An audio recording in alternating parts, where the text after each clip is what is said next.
Hello and welcome to the Carbon Copy podcast with me, Isabelle Sparrow. In this series, Do Something Bigger, we're focusing on different ways to make a difference collaboratively in the place where you live. Every episode, we're exploring one of 25 big local actions that can have a positive impact for climate or nature. We're talking everything from renewable energy to nature conservation.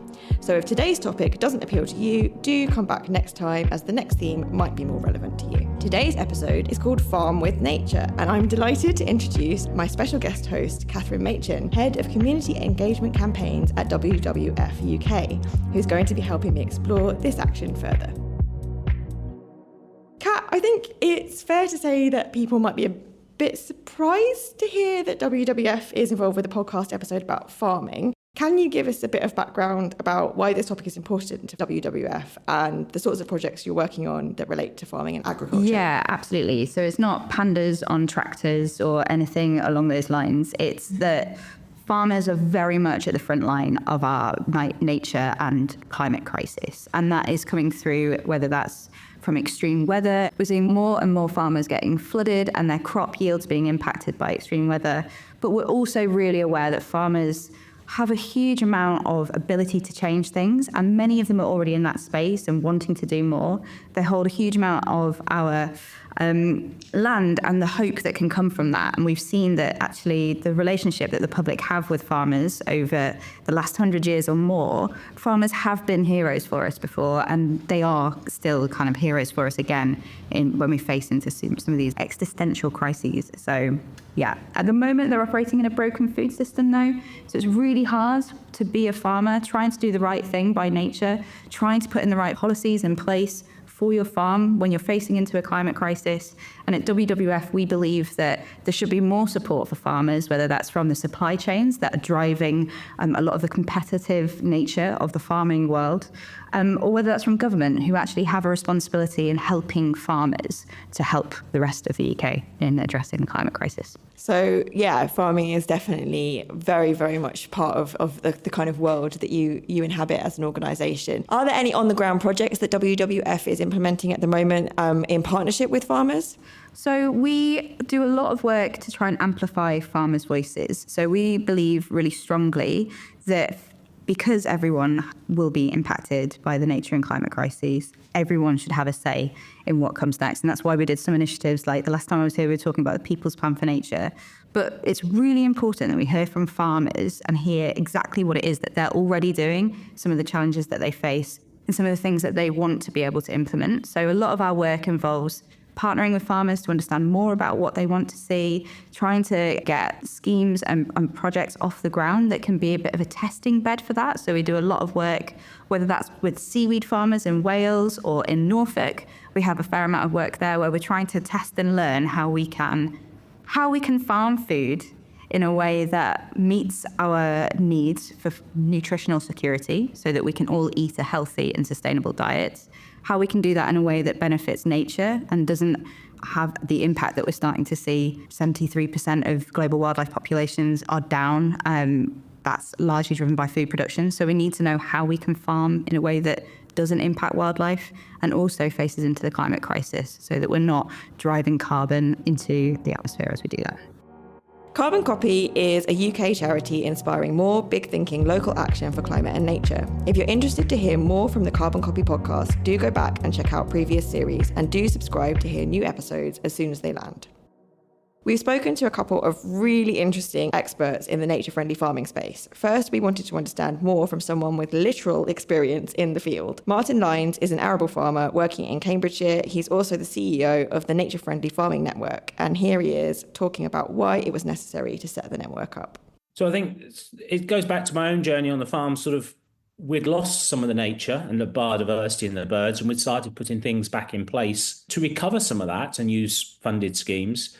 And I used to meet other farmers doing similar, but we didn't have a collective voice. And many of the conservation organisations wanted to work with and demonstrate farmers are doing good stuff while they highlighted some of the bad things farmers are doing.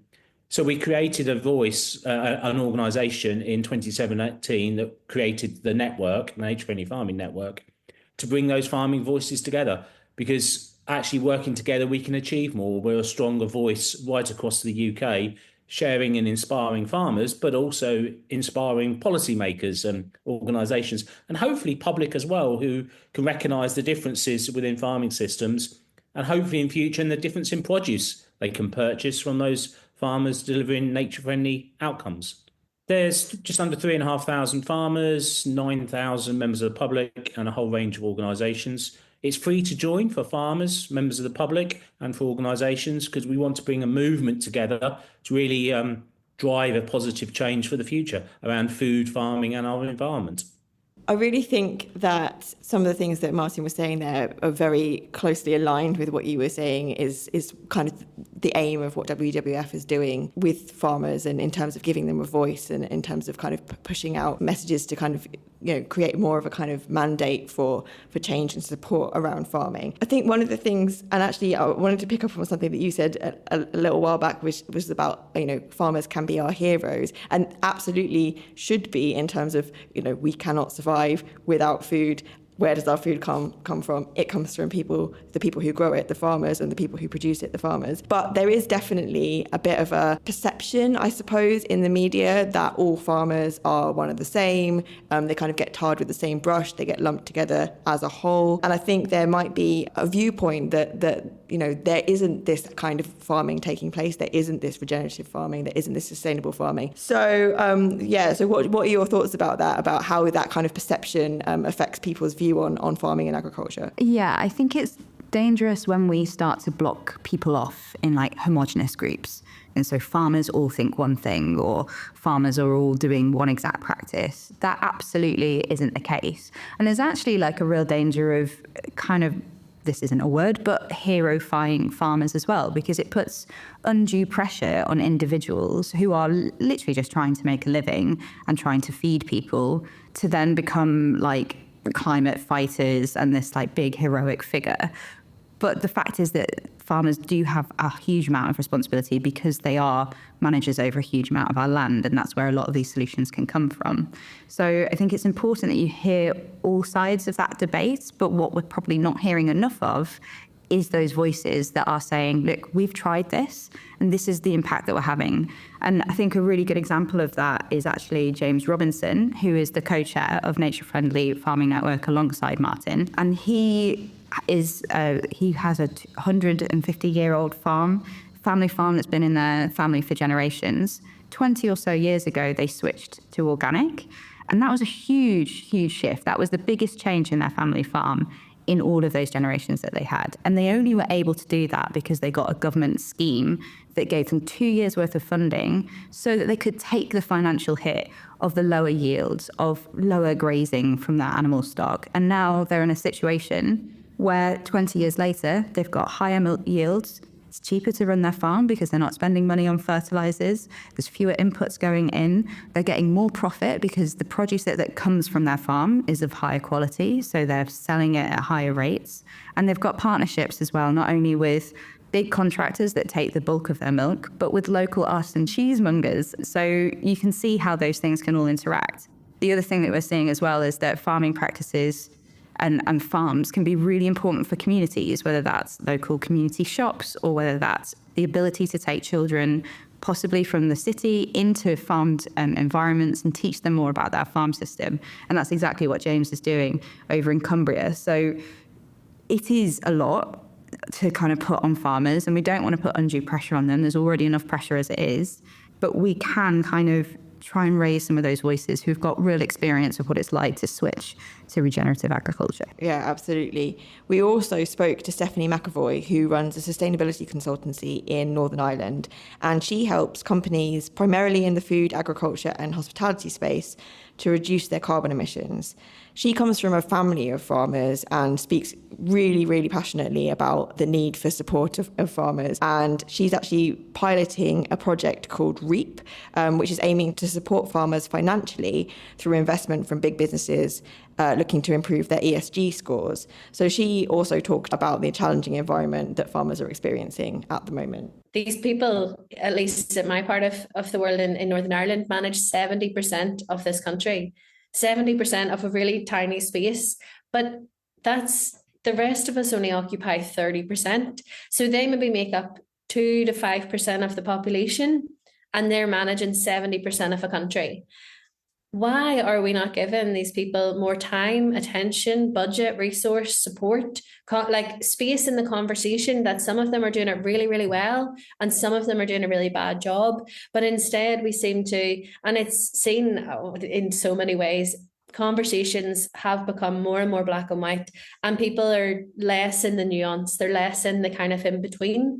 So they're not really they don't want to hear that while one farmer can be fantastic, that another farmer can be awful. So we tend to hear stories in the press about this very isolated part of the population, about how awful they are and they're so reckless. And did you know how much pollution they were doing? And they did this and they did this.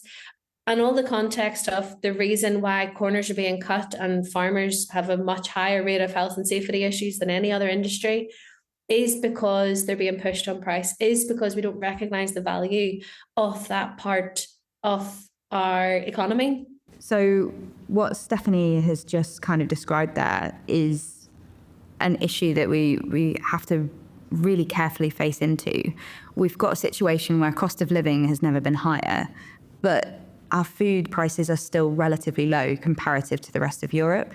And those low food prices have driven farmers to try and compete almost down to the bottom for the lowest possible price. And it really risks things like quality and environmental standards. And one of the things that WWF is doing is working alongside the NFU, so that's the National Farmers Union, and the RSPCA, to kind of call for core environmental standards to be put into UK domestic law.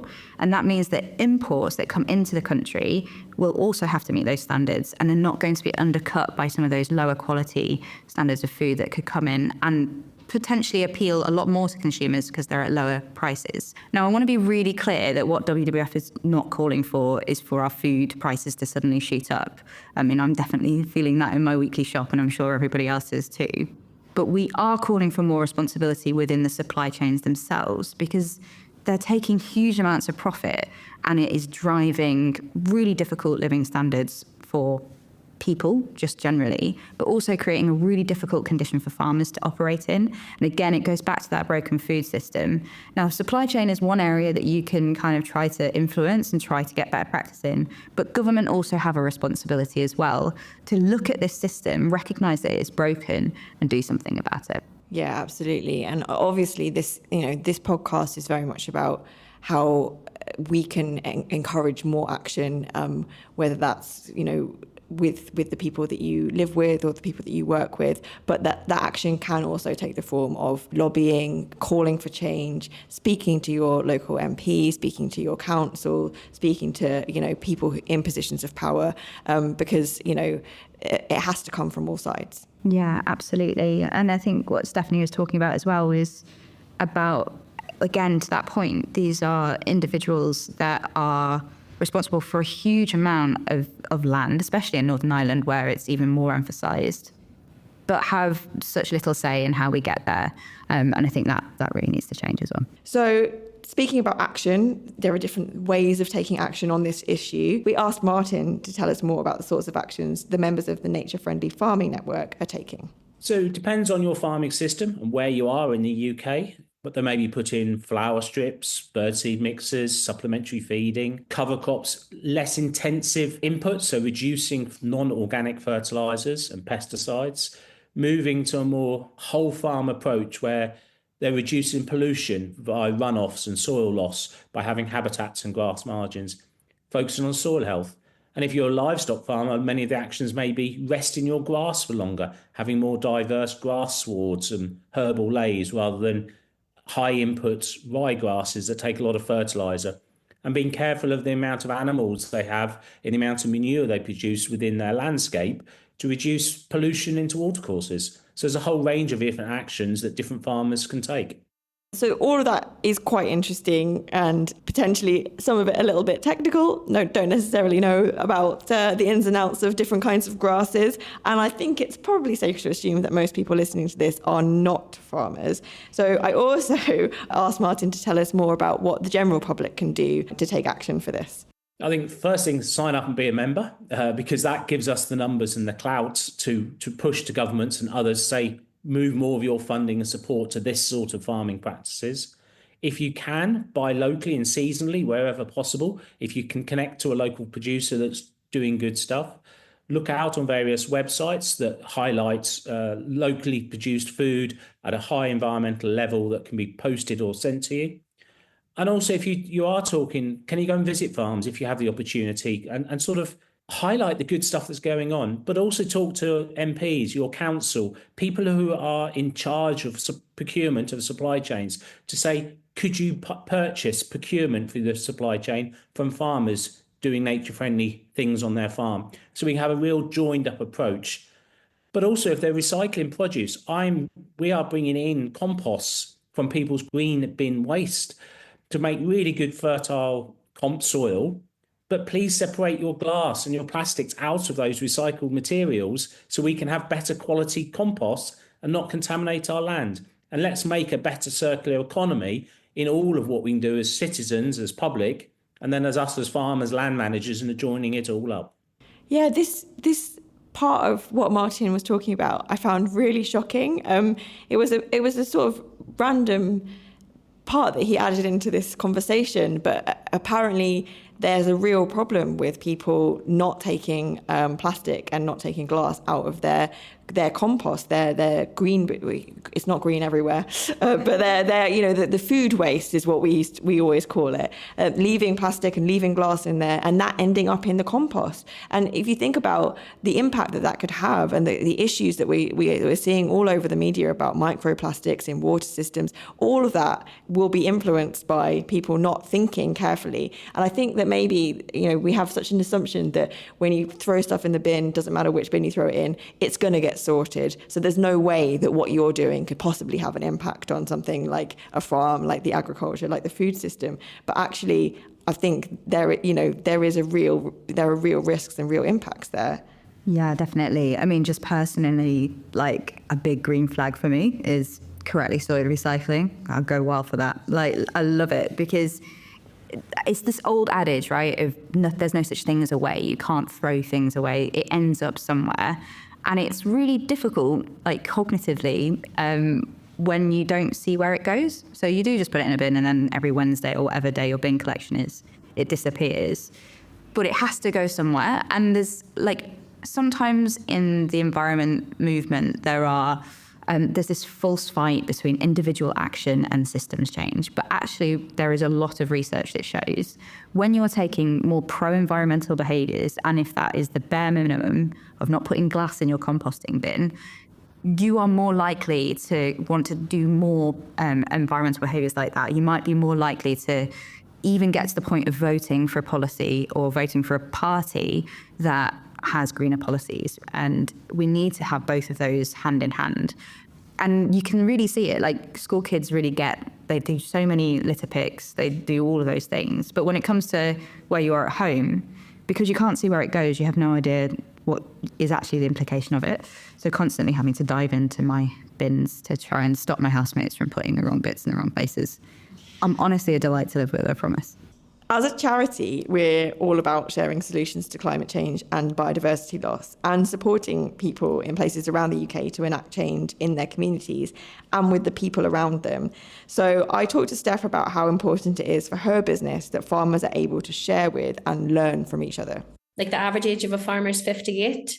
If you've been doing something for, 45 years of your life, are you going to want to listen to someone coming in and just saying, oh, do you know that way you're doing it? No, that's no good. That's rubbish. That's what's ruining the rivers. Do it my way. Again, it's hard for some people to hear that. It's hard they might listen with, curiosity and intent and be like, oh, that's very good. But they don't want to feel like an idiot at 58 years old, having 45 years experience in a field, literally. They don't necessarily want to be told. And that's why one part of what REAP will offer in the next 18 months is an educational resource for peer-to-peer learning. So there's no point in me going in and talking about it. There's no point in you or anyone else, or even a scientific academic who's an expert in soil microbiology, because at the end of the day, people learn from their peers. They learn, especially in this industry, and this is one of the resources that's massively missing. It's an issue for my clients, my agri-food clients. They don't provide the resources for their supply chain to become more sustainable. I love that so much. One of the reasons I love it is because when we ran the Citizens Assembly a couple of years ago, we asked people what they wanted to see and how they wanted to see action to get out of the broken food system that we've got. One of the number one things that they said that they wanted to see was support for farmers to learn from one another and to hear from one another and to have that peer support. So I'm so happy to hear it's happening. That is really, really heartening, and I think it makes so much sense. It's such a human way of moving forward. We talk about farming policy often in these like really abstract, quite technical ways, but actually having farmers sit and talk to each other with all the same barriers and challenges, despite the fact they might have really local context and specific things that they're trying to work against or with, the fact that they can talk to each other and find that support from one another is really great. I love that. I got the sense from Martin that the need for awareness, for sharing the practices that work and the campaigns that can make a difference is really the Nature Friendly Farming Network's reason for existence. I asked him what people could do to learn more and to collaborate. One, again, join the network. You'll get regular e-news that gives you information. Have a look on our website. There's a whole load of resources and information and where you can get food from. And look at our social media channels, because we are constantly sharing what other people are doing. The network is about sharing what others are doing to give people the ideas. So where could you get local food from? What labels to look out for? What to ask your parish council, local government, your schools in their procurement and supply chain? How are they managing their landscape on your behalf? You're paying contributions to tax into landscape management within the council. So we can all do something and ask the right questions. So there's a lot of resource on our network, and we share a lot of resource throughout the year. If you're interested in learning more, WWF have loads of reports, and you can really deep dive into finding out more about regenerative agriculture. So just Google WWF regenerative agriculture, and good luck spelling it, and you'll find lots of resources there. We have a great report called Land of Plenty that dives deeply into some of these issues that we've been talking about. We've got some more reports coming down to spring. And if you want to take any of those actions alongside joining the Nature Friendly Farming Network, you can also head to the WWF Campaigner Hub, and you can find lots of activities and actions to take that. The links to all of the things that Kat just mentioned and loads of other information about our guests and this action are in the show notes. We're going to finish as usual by sharing some of the most important things we've learned from this episode. I've definitely learned that the compost that I put into my bin eventually ends up on farms. I don't think I knew that. So that's new for me. And I already knew not to put glass in it, but I'm really hoping more people will not do that now. I've learned that peer-to-peer learning is really vital and something that we should be encouraging and supporting more of. It makes total sense that farmers would want to learn from people who have experience in the field. I'm using that pun again. Rather than from people who are just, telling them what to do from a desk somewhere. So I think that's definitely something to support. One thing that might be a good idea is, we are quite disconnected, I think, a lot of us, from the way that food is produced, the way that farming works. So I think something that Martin said would be that you can actually go and physically visit a farm. You can see how they work. If there's a farm shop, you can go and ask there if it's possible to go out into the fields with them and have a look at what they're doing. And just be interested, show support by actually asking and being curious about how it all works. Yeah, definitely. Lots of farms will have those community days, and we heard a little bit about farmers that are already doing that work, which is great. And at WWF, we also have got lots of resources to help encourage you to make the most sustainable choices that you can. So Eat for Change is a campaign that we ran over a number of years, and there's some recipe cards there and some videos that you can watch for how to have a nature-friendly meal. And absolutely, and I guess the final thing to reiterate is that it's free to join the Nature Friendly Farming Network, and you don't have to be a farmer to join. So I would encourage everybody to go look at doing that and show your support for sustainable farming in that way. It's really great to hear from Martin and also from Stephanie, and just to find out that these things are happening. And we, at WWF, are really privileged that we already work quite closely with the Nature Friendly Farming Network, and it's brilliant, the more voices that we can bring to the table. pun intended, I'm afraid. But yeah, thank you so much for having me. I'm excited to come back in a couple of weeks.